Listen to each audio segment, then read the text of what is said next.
Hello and welcome to the Voice of Intuition podcast. My name is Susan Jane and I believe that trusting your intuition is the best way to live your life with meaning and purpose. Each week you will hear about how you can connect, develop and trust your intuition through the wonderful array of guests we have on the show and my own personal experiences. Join me to understand how your intuition can guide you towards a life full of meaning and loving purpose.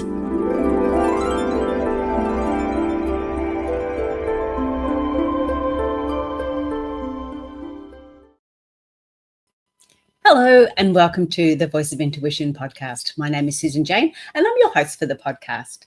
Now today we're talking about protecting and projecting your energy with intuitive practices. Now, this is all about protecting your energy, but there's times there when we actually project our energy to protect our energy. And I'm going to go through all that in a minute. But I do have to give you a little word of warning in this podcast, because this is going to give you a little bit of an example. So we're going to actually run through them. You're going to have some exercises to do. So be mindful if you are driving in the car or things like that. If I say to close your eyes, please don't do that if you're driving. So we're going to be looking at how to actually do this. This is not just about the theory, it's about actually doing it. So in a world full of energetic exchanges, protecting your energy from other like negative energy fields has become really, really important for us. Okay, it helps us to be able to maintain balance, clarity, and inner peace. Okay, so we need to have that ability to look after ourselves.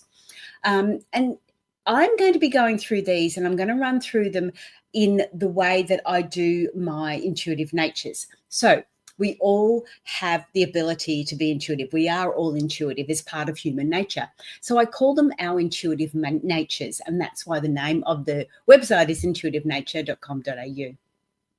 Now, on there's a little quiz if you want to do that, to discover what your strongest intuitive nature is. So whether it's physical, you receive your intuitive messages physical, whether it's emotional, whether it's more mental, or whether it's more spiritual. And we do tend to cycle through these. So just because you may be feeling it more in a physical aspect, it doesn't mean you're not receiving it mentally or emotionally or spiritually as well. So we receive them all different ways. It's just sometimes we're a bit stronger at different times of our lives with one or the other. Now, I went through a strong mental aspect. So physically, when I was younger, I noticed it physically and emotionally. And as I got older, I noticed it a lot more mentally. And mentally got a little bit confusing because you just wasn't sure if it was you thinking those thoughts or were you getting these intuitive messages. And then spiritually is a lot deeper. It's a lot more profound, I guess, in some ways. And we still get those. Like I said, we still get those feelings. It doesn't mean that just because your strongest one is emotion, it doesn't mean you're not getting them spiritually as well. So just be mindful of that. What your strongest one is doesn't mean you stay with that.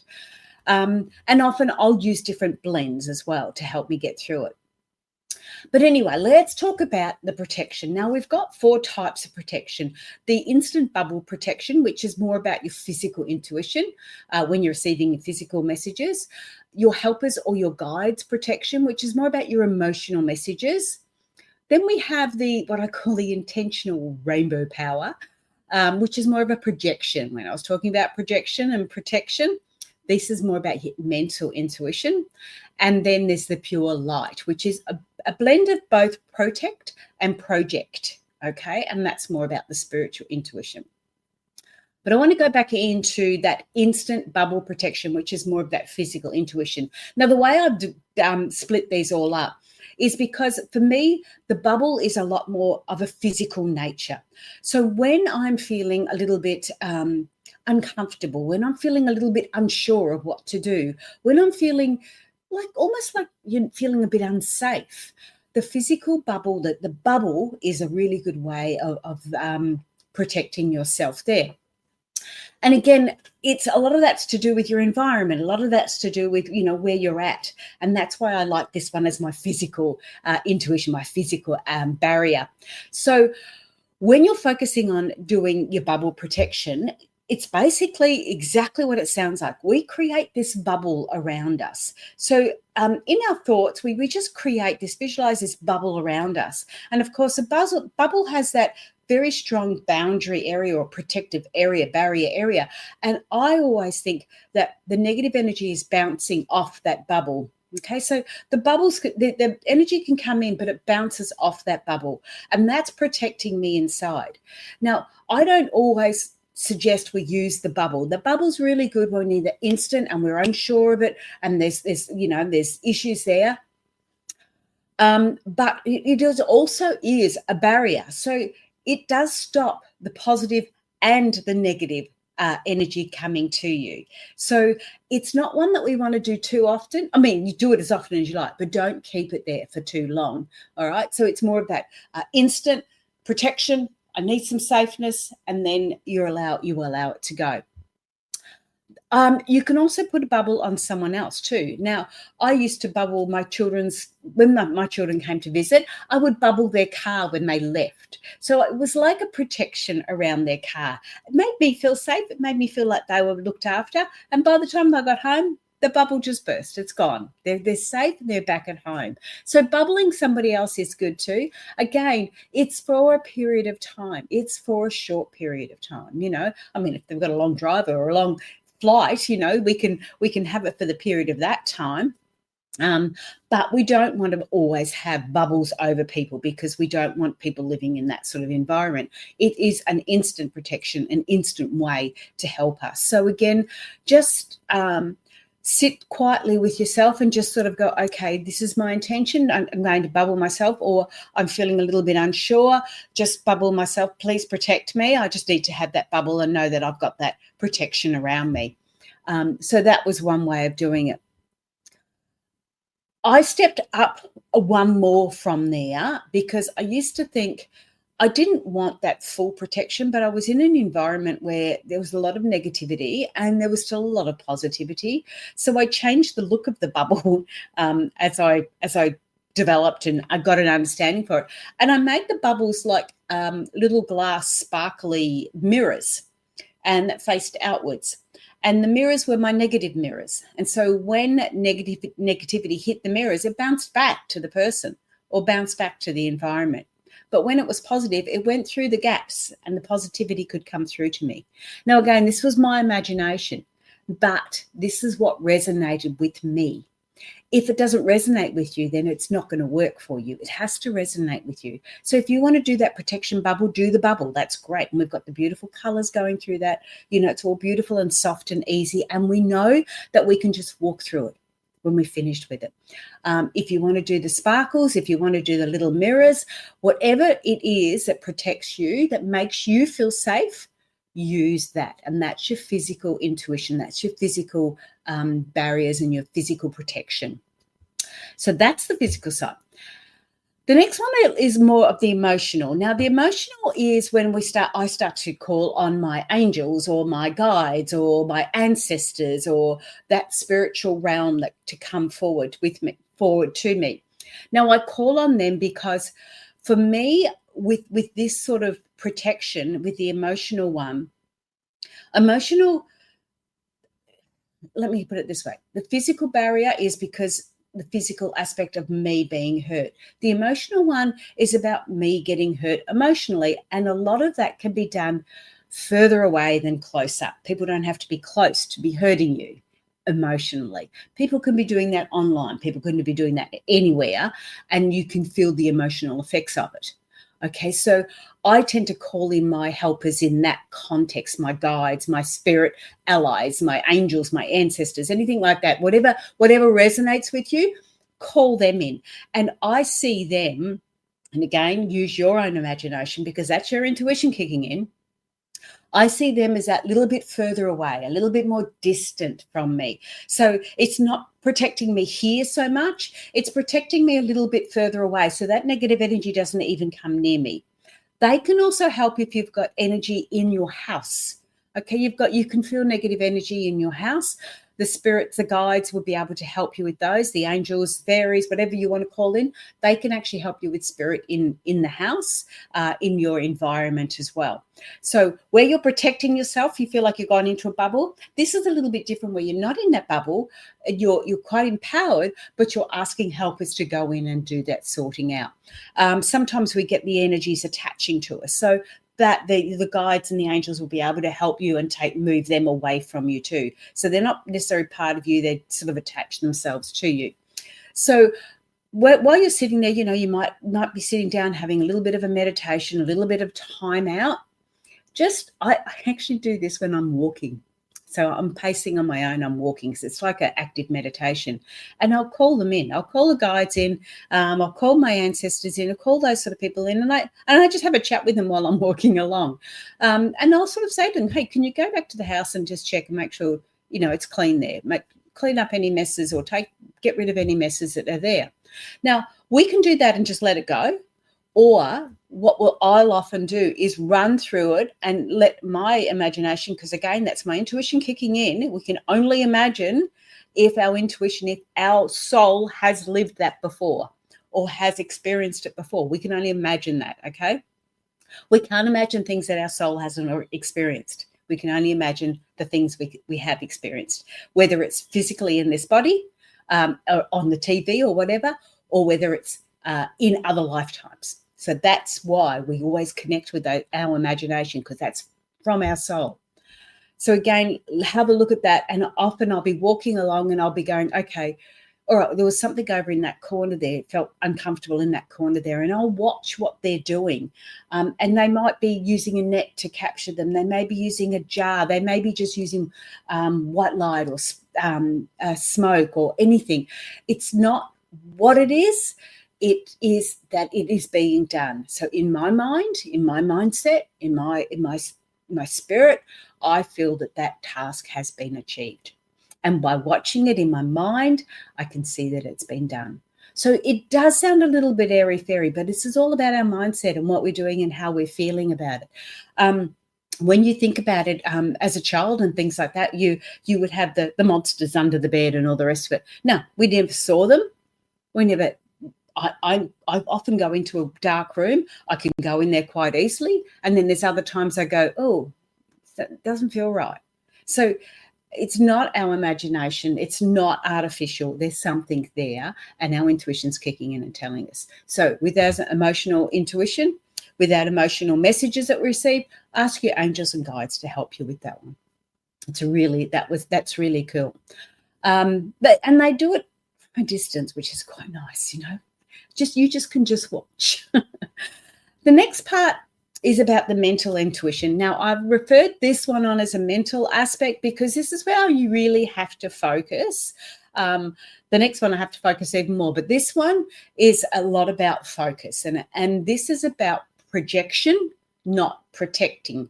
Now, it is about protecting because how I see it in my eyes is when I used to use this, or I still do actually, when I do use it, I've often found it's a person or a place or an environment that I feel uncomfortable about. I first started doing this when I lived on the farm, and the people that lived in the next farm were really quite uncomfortable. Is that the word? Didn't like their energy. Okay. And for a long time, it would upset me and I would get really stirred up about it. And if they were near or they were, it would really upset me. So it's one of those, like those situations where people are really triggering you and you're not sure why, but you're really getting triggered every time. And they could be quite nasty people. They could be quite uncomfortable people. So it's not, and that could be just who they are. So yeah, they might be triggering things in me. And this is what was happening. But the reality was I didn't want to be triggered anymore. So how could I change that? How could I make that different to make it easier for me? And this is when I started using my rainbows, my intentional rainbow power to project to them. So what I would do is I would focus. Now we can do this quietly together if you like. I would focus on, this is where I was sitting quiet because I'm sending this energy a lot further away. So I need to be, I couldn't be doing the active meditation. I need to do more of a passive meditation. So I would sit there quietly And I would focus the energy coming in through my crown chakra and filling me. Always fill yourself before you do anything else. Always fill yourself so you're full of energy. Then you can give without draining. I would fill myself with energy, and then it always went to my heart center, and I would then direct that energy out from my heart center. When I was full, when I was ready, I would direct that energy from my heart center and send it to the people next door, particularly to the woman next door. Okay, so I would send that energy to her. Now, when I first started doing this, I would send a color. And I started off with yellow. I'm thinking, oh, I want to give her some happiness, because yellow meant happiness for me. And then I thought, well, maybe she needs a bit of healing. So I'd send some green. And then I thought maybe she really needs a bit of love, because love sort of fixes everything. So I'd send some pink. And it got to the stage where I went, I really don't know what color to send. And am I deciding what she needs, or should she be deciding what she needs? So if I start sending her rainbow energy, she can use whatever she wants, take whatever she needs, and hopefully make herself feel more happy, more empowered, more at peace with who she is and what she is. So that's sort of where my head went. I need to be doing more of this rainbow, because I don't want to be the one who's making those decisions. I want her to be able to receive what it is that she needs to receive. And if she doesn't want to receive it, so be it. You know, that's if she's got a bubble up, mate, she's not going to get it. So that's how I started looking at this beautiful rainbow power. So to protect me, I was then projecting this rainbow of love towards her. And what it started to do was it started to change my mindset about this person. And it started to make me go, well, you know, maybe she's going through her own problems. Maybe she's experiencing her own issues. If I stop responding the way I've been responding and just use my rainbow energy, maybe that's going to make things easier. And we also know, like attracts like. If I'm giving out rainbows, I'm going to get rainbows back somewhere along the line. I might not get them back straight away, but somewhere on the line, I'm going to get that positive energy. Whereas when I was grumpy and angry, all that's what I was putting out, that's all I was getting back.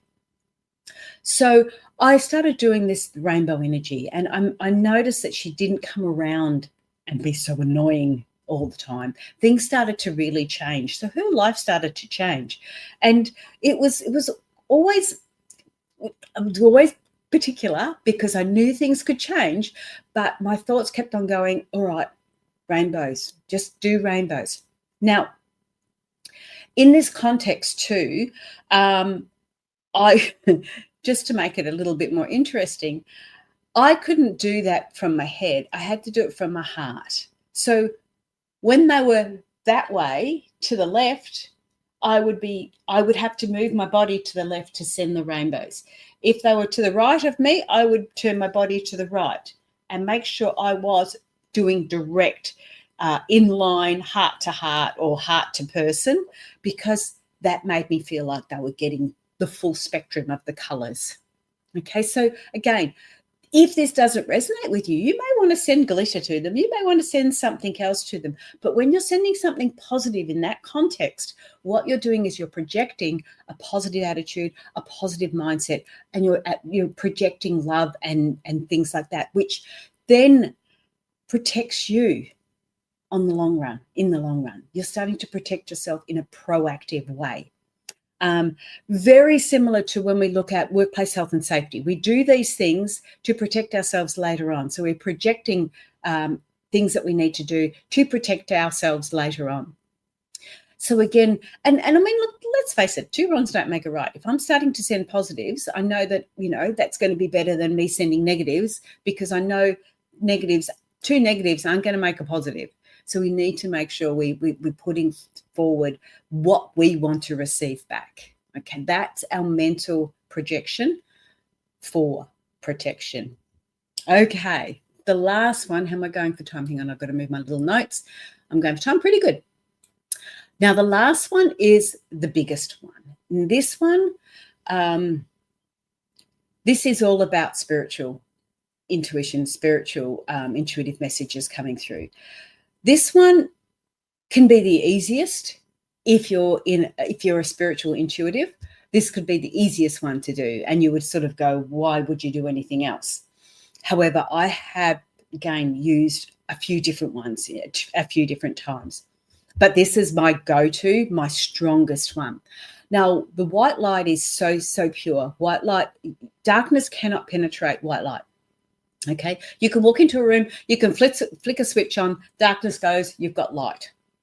But you can't walk into a room, a light room, and switch a dark switch on. Sorry, you can't flick a dark switch on. Darkness takes a while to get there. So you'd have to pull down all the blinds and you'd have to cap up all the holes and all the rest of it. So darkness takes a while to create and collect. You won't find that you won't necessarily notice darkness or dark spirit or anything like that straight away. It takes a little while for you to sort of go, hang on, something's not quite right here. They can be quite sneaky. Sneaky is the word. All right. It takes a little while for darkness to build up. Now, the problem with darkness, as in dark spirit, dark energy, dark areas, the problem with that is they can actually also give us this false sense of comfort and control. All right. We've got control because we can pull those blinds down and we can make the room dark. So we've got a bit of control there. We've got a bit of comfort because we're pulling all those down because we want to watch a movie and we cuddled up in a little blanket. So we've got this sense of comfort and control. So when you're starting to get dark energies around you, you can get this sense of comfort and control. And it can be quite confusing. A lot of spirit workers, light workers, can get confused in that and get caught up in this. And that's why sometimes we go through these little depressive states, because we get caught up in the darkness. And it does give us that sense of comfort, because a lot of the times when you're going forward, you don't know where you're going forward. It can be quite fearful when you don't know where you're going. So staying back in the darkness can sometimes be, well, what did they say? It's better the devil you know than the devil you don't know. This is where we can get this false sense of comfort and control. So with white light, it is really, really important that we are in this very strong spiritual phase, that we are actually bringing in pure white light. Now, again, very similar to the rainbows, but this is white light. I bring it in from above and it comes straight down in through my crown chakra. Now, I can say I bring it in from above. My intention is it comes from my higher self. My intention is it comes from my God. My intention is it comes from the greater consciousness. My intention is it is pure. It is absolute pure love. That is my intention. Now, making that my intention keeps away everything else. This is pure white light. Nothing can beat pure white light. Okay? I bring that in, and I bring it in strong, as big as I can into that crown chakra. I bring it in really, really deep. So I could be sitting there in a very, very quiet meditation. If you can close your eyes for a few minutes, not if you're driving, please, but you can think about it while you're driving, and you can visualize this solid white light coming in through your head, coming straight down into you, and you know it's good, you know it's pure, you know it's from direct source, you know it's everything positive. And when you get that feeling, when you get that understanding, I want you to bring it all the way into the body and start to fill up your body. If it means starting from your feet, start from your feet. If you want to go through your chakras, start with your base chakra and fill your feet, but fill your whole body with white. And you don't go any further until your body is full of white. Now, if you're struggling to get there, practice bringing that light in. Practice and practice and practice. Once you get that light in nice and strong, practice filling your body up. Fill it completely. See your fingers all white. See your brain all white. See your heart white, your feet white, your toes white. Everything needs to be white inside. Everything needs to be clear. This is a great one for if you've got any illnesses or any injuries, focus on those areas. If you're having trouble with Oh, I know, I'm having trouble with hot flushes. I'm going to focus on those areas that could be creating that. And I'm going to soften them. I'm going to take away the inflammation. I'm going to take away any darkness that's there. I'm going to gently probe that and move that and change that and adjust that so it all becomes light. And this is how we can make sure we are lovely and filled. This is a part of that healing practice. So every time we're doing this white light, we're actually practicing and healing ourselves as well. It's the most beautiful meditation you can ever have. So when we've started to get this beautiful white light, and as you get better at it, you will be able to do it like that. Okay, straight away you'll be able to do it. It might take you a bit longer to feel yourself, but straight away you'll start to see this white light come through. Once you're completely full, and if you don't get there today, that's fine because you're going to practice. As soon as you're completely full, I want you to focus that white light coming from your heart chakra. Now, I always use my heart because it's the middle chakra. The bottom three are more reliant on the physical aspects of life, and the top three are more reliant on the spiritual aspects of life. The heart is the center, the actual center that brings our physical and our spiritual together. Okay, and that's why that is really important. One is not more important than the other. They're both such a connected area, and they come out through that heart center. And then you send white light out. But first of all, you filled yourself up with white. Once you're filled, then I want you to actually extend that white light out of your body and basically fill up your aura with white light. So you become a big white glowing light. And that's what you can see. That's all you're visualizing is this big white light. Just as they talk about angels, when you see angels and they're just white light, as you would imagine God to be, that's your white light, as you imagine the collective consciousness to be, just a beautiful, pulsating, gorgeous energy, peace-filled energy of white light. Once you've got all that done there, then you can start to direct it again from your heart chakra and you can send it out further. You can fill your room. You can fill your house. You can fill your environment. It takes a bit of doing to practice that, but then you get better and better at it. You become the light worker yourself. And then you send your energy out through your heart chakra and you can send it to people so you can project it to others as well. It is an amazing experience. And as you get better at it, I mean, we're talking about a beautiful meditation at the moment, but as you get better at it, it becomes instant, protect, project, instantly. So come back to the room, come back to your car, come back to wherever you've been. Please don't do it in the car. That is a really good understanding of what this white light can be. Now, as I said, as you get better, you can bring it in really quickly and you can send it out very quickly. You do get used to it. I just wanted to run through very quickly about a time when I had. Now, I had a gentleman come in for a reading, and he was a bit strange. I didn't quite know what was going on there, but I just sort of went, okay. He was a bit different. And when I'm doing readings, I am mindful that I don't necessarily put a lot of protection up because I have an expectation that I'm going to be looked after. So I don't necessarily put a lot of protection up. Like I don't quickly go into a bubble or do this or do that. I don't feel I need to. I feel that Spirit is looking after me. I feel that, collective consciousness, God, whatever you want to call them, is looking after me. So I will only use a lot of these protections and projections when I need to, when I feel like I need something stronger. Okay. And that's because I've done a lot of work in these fields. But this particular time I had a gentleman come in and he was a bit strange and I'm trying to work out what was going on. Now, I did not feel unsafe at all. In fact, I was quite intrigued about this person because there was something going on and I couldn't work out what it was. I thought he might have been on drugs to start with, but I thought, no, when somebody's on drugs, I feel unsafe. But I didn't feel unsafe. So I'm talking, he's chatting away and he was very, very disjointed in what he was saying, extremely disjointed. And I'm struggling to follow him. But I'm not saying a lot. Now, this is funny because I was meant to be doing the reading, but he was doing all the talking. And I thought, okay, this is how it's meant to be. And then he said one little line, and he said, "Oh, no, you don't understand. I dance with the devil." And as soon as he said that, straight away, bubble just came up straight away. It was like, oh, shit, protection.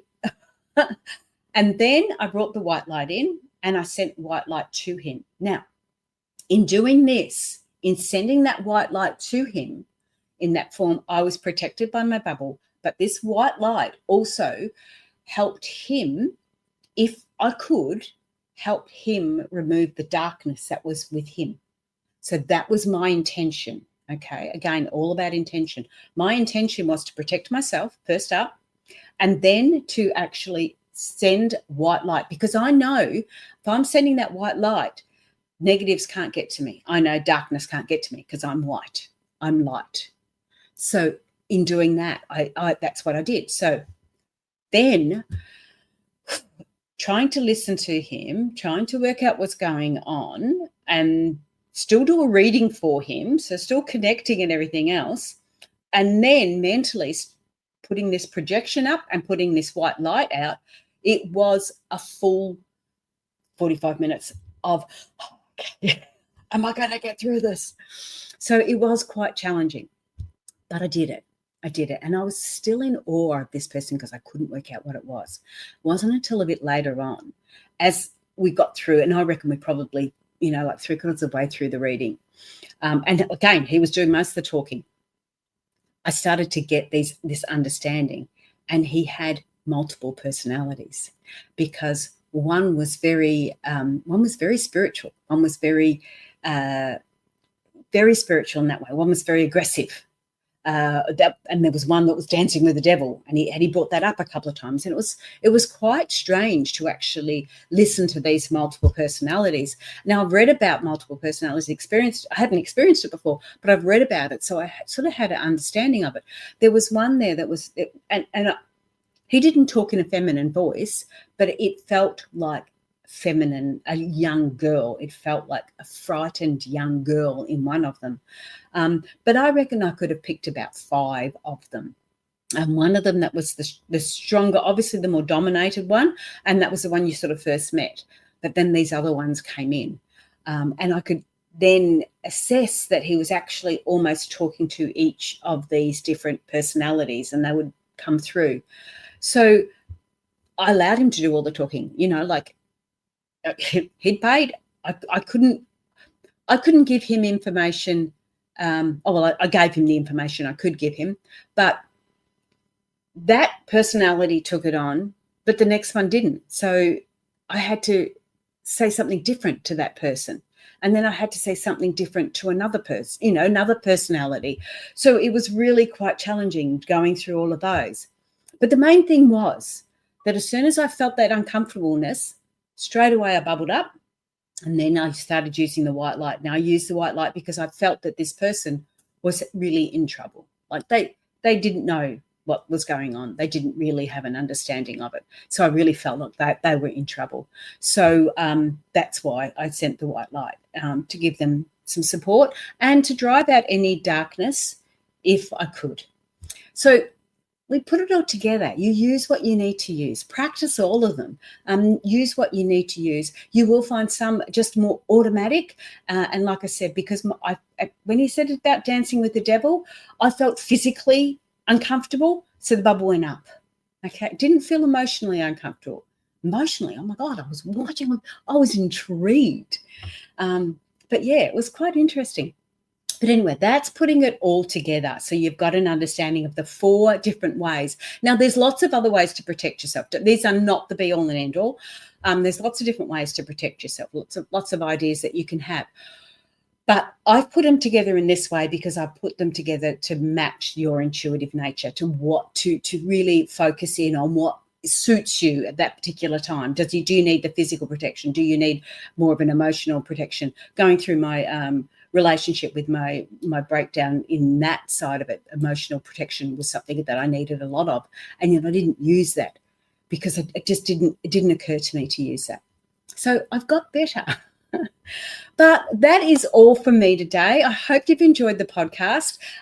Jump onto the website, intuitivenature.com.au, do the quiz, get an understanding of what your strongest intuitive nature is, and that might help. If you don't, it doesn't matter. You can go with any of these anyway. Nothing said in sand, nothing said in rock here.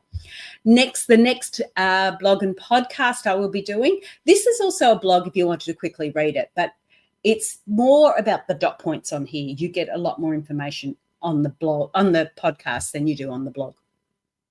The next blog and podcast will be about trusting the process. So we're going through that process, understanding what the processes are, and then we're going to step through how we can trust the process, because unfortunately it can be quite challenging to trust our intuition, and yet that's the best thing to trust completely. Regardless of everything else, the best thing to trust is your wisdom, your inner wisdom, your intuition, your soul, your higher self, all that, because that's where it all comes through. Because intuition, remember, is the communication between the physical self and the spiritual self. It's a flowing communication between the two, and it works through our chakras. That's just a little final note. All right, guys, have a great week, and I will see you in a week or two's time. All the best, and I will say bye for now. Hang on, let me move that. I'll say bye for now. See you guys. Oops, no, wrong button. This one. Bye.